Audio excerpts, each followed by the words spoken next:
This is a short instructional video about cooling system flushes. You can see our cooling flush machine right here. Basically, coolants come in various types. There's regular coolant, extended life coolant, and different type of coolants that have lubricants in them based upon the manufacturer's recommendation. You can see the service technician here actually hooking up the lines.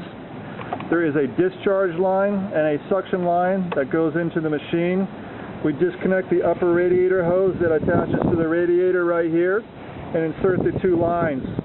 This is your actual discharge line that pushes the coolant into the system via air pressure and pulls the coolant out here and actually puts it into the actual machine itself. You can see the technician here getting ready to engage the machine. We've already operated the vehicle to operating temperature and put a flushing compound into it to remove any kind of debris out of there.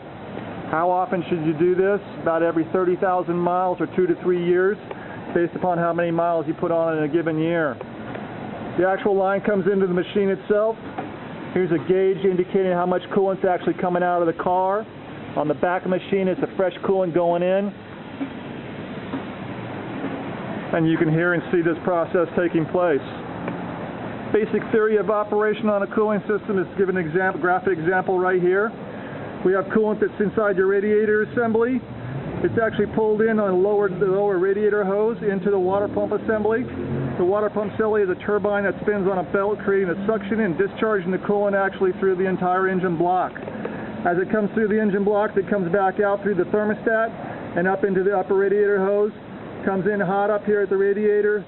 Cooling fan pulls air across the radiator, thus cooling it. As it drops down through the radiator, it cools, and the process repeats itself. So it's important to keep good coolant in your vehicle, especially in hot areas or freezing areas, so extreme temperatures can make a huge difference. How often again? About every 30,000 miles you should have a coolant exchange, coolant flush.